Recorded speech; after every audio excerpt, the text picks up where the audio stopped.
તો મિત્રો વાત કરીએ કે જો તમે 2000 રૂપિયાની શાકભાજી લાવો છો બરાબર હોલસેલમાં માર્કેટથી, તો તમે એમાંથી કેટલો નફો કમાઈ શકો છો, કેટલું તમને પ્રોફિટ મળી શકે છે બરાબર.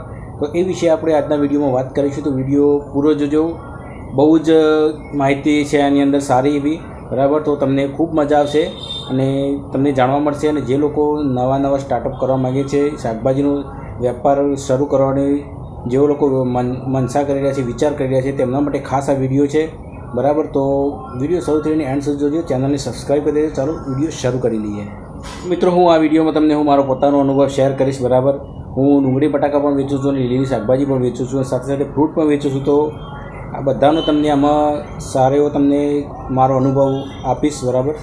તો મિત્રો વેપાર કરવામાં 3 ટાઈપના લોકો હોય છે કે કોઈ એકલા ડુંગળી બટાકાનો વેપાર કરે, બીજા નંબરમાં કોઈ ડુંગળી બટાકા અને શાકભાજીનો વેપાર કરે બરાબર, કે ડુંગળી બટાકા અને લીલી શાકભાજી બધું એક સાથે વેચે બરાબર.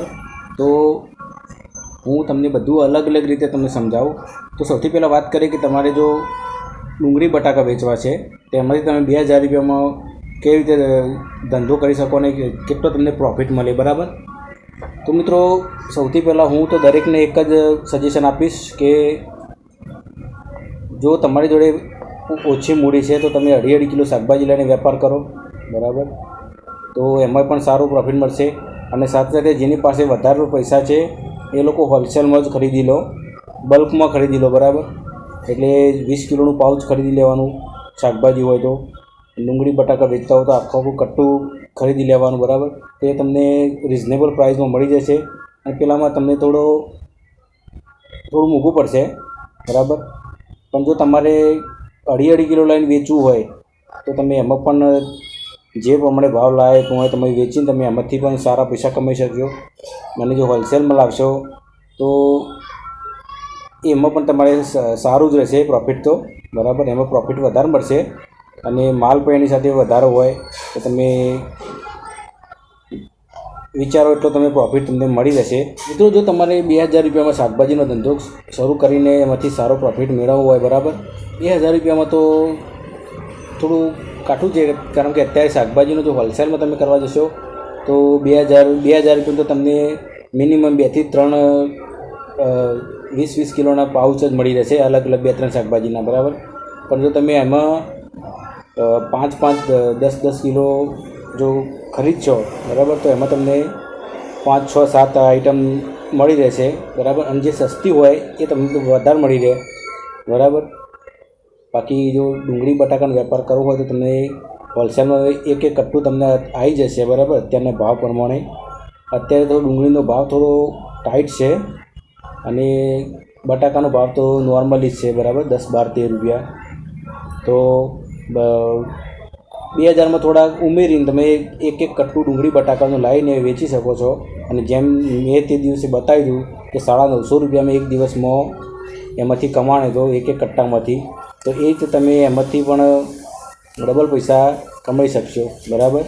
તો મિત્રો હવે આવીએ આપણે મેન મુદ્દા પર કે 2000 રૂપિયાની શાકભાજીમાં આપણે કેટલો પ્રોફિટ મળી શકે બરાબર. તો સૌથી પહેલાં વાત કરું કે ડુંગળી બટાકા બરાબર. તો ડુંગળી બટાકામાં તમે જો 2000 રૂપિયાનો માલ લાવી અને 2022 રૂપિયા પેટ્રોલ ડીઝલ ખર્ચ તમારે જે થતો હોય બરાબર, માર્કેટ ફી દલાલી બધું અંદર આવી જાય. 2022 રૂપિયાનો માલ લાવી અને તમે એક દિવસમાં સેલ કરીને સારી એવા લોકેશન ઉપર તમે વેપાર કરો અને એક દિવસમાં તમે સેલ કરીને તમે 900-950 રૂપિયા જે મેં કમાણા હતા એ પ્રમાણે તમે કમાઈ શકો છો. અને મેં તો હોલસેલમાં લાવ્યો હતો બરાબર. તો મેં એ રીતે ઓછા ભાવે વેચ્યું હતું. તો તમે આમાં 1000 રૂપિયાથી ઉપર પણ તમે 2000 રૂપિયાની 2200ની મૂડીમાં 1000 રૂપિયા નફો તમને મળી શકે છે. વાત કરીએ હવે લીલી શાકભાજી બરાબર. તો લીલી શાકભાજીમાં તમને ખબર છે કે તો વેચવાવાળા લોકો મને કમેન્ટ કરશે કે ભાઈ તમે આવું સત્ય કેમ કહો છો, સાચું કેમ કહી દે છો બધા. પણ જે હકીકત છે એ આ વિડીયોમાં હું સબસ્ક્રાઈબર જોડે હું ખોટું નહીં બોલું બરાબર. અને સૌને ખબર જ છે કે 20 રૂપિયાની કિલો લાવેલી શાકભાજી 20 રૂપિયાની 250 વેચાય છે બરાબર. એટલે જો તમે 2000 રૂપિયાનો લીલી શાકભાજીમાં માલ લાવો છો તો તમારે એમાંથી ડબલ થઈ શકે અને 3 ગણા પણ થઈ શકે. એ તમે સમજી રહ્યો તમારી રીતે બરાબર. અને મિત્રો ઘણા ખરા લોકો એવા પણ છે કે જે એકબીજા ઉપર રીહ કરતા હોય, રીસે બળતા હોય, બરાબર, એમ કરીને પણ તમારો ધંધો બગાડવા માટે કરતા જ હોય, બરાબર.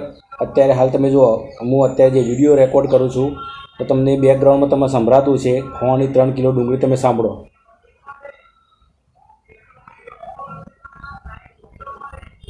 સૂકી ડુંગળી 100 રૂપિયાની 3 કિલો મળે, બરાબર. હવે એક વિચાર કરો કે 30 રૂપિયાની તો ખરીદી છે, બરાબર, તો ભાઈ એ 100ની 3 કિલો લઈ શું ભાવ થયો? 33 રૂપિયા વેચે છે. એ એટલા માટે વેચે છે કે આજુબાજુ બીજા વેચવાવાળા હોય ને એ લોકોની અમુક કોમ્પિટિશન કરીને એકબીજા પર રીસે પડતા પણ આવો ધંધો પણ કરીશું લોકો, બરાબર. તો તમારે એ બધામાં નથી પડવાનું. હું તો કોઈ દિવસ આવા બધામાં પડતો જ નથી. આપણે જે વેચતા હોય ભાવથી જ વેચવાનું વસ્તુ, બરાબર. તો જે કરતા હોય કરી, બાકી એમાં મળે કોઈ નહીં. તો કોમ્પિટિશન હોય બજારમાં, પણ તમે તમારા જે રીતે જે વેચતા હોય ને એ તમારે સારા સ્વભાવથી કસ્ટમર સાથે સારું વર્તન કરવાનું, બરાબર, પૂરતો માલ આપવાનો અને પ્લાસ્ટિક અવોઇડ કરવાનું. એમને પૂછવાનું કે ભાઈ તમે પ્લાસ્ટિકની થેલીનો હું તમને નહીં આપું અને તમારે થેલી લઈને આવવાનું, બરાબર. તો એક દિવસમાં તમે જો આપશો તો ફરી એ થેલીઓ માગશે. એના કરતાં તમારે પહેલાંથી જ કહી દેવાનું કે થેલી છે. આ રીતે પૂછપરછ કરી લેવાની, બરાબર. કારણ કે આપણા નફાની સાથે સાથે વાતાવરણનું જે પોલ્યુશન વધી રહ્યું છે, બરાબર, પ્લાસ્ટિકના કારણે, બધા કારણે, તો આપણે એમાં પણ આપણે સહભાગી બનીએ. અને સાથે સાથે મિત્રો, જો તમારી પાસે કોઈ સાધન છે, બરાબર, કોઈ વાહન છે, કોઈ રિક્ષા જેવું છે, અથવા જો કોઈ તમારી જોડે બાઇક છે, કોઈ એક્ટિવા છે, બરાબર, કોઈ લુના જેવું કોઈ છે સાધન છે, સ્કૂટી, તો એમાં પણ તમે ફેરીમાં આવીને પણ શાકભાજી વેચીને સારું કમાઈ શકો છો. મિત્રો, ધંધો કોઈ નાનો મોટો હોતો નથી, બરાબર. એ મને બધાને ખબર છે. શરમ રાખશો તો ધંધામાં હરખાઈ નહીં આવે. પછી જો 2000ની શાકભાજી તમે લાવો, બરાબર, એમાંથી તમે વેચતો 2000 રૂપિયા મૂડી સાઈડમાં કરી દેવાની, બરાબર. પછી બાકી જે નફો હતો એમાંથી તમે ગમે તે કરી શકો છો, ઘર ખર્ચ કરી શકો, બચત કરી શકો, બરાબર. પણ સૌથી મોટી વાત કે 2000ની શાકભાજી લાવે તો 2000 રૂપિયા મૂડી સાઈડમાં કરી દેવાની.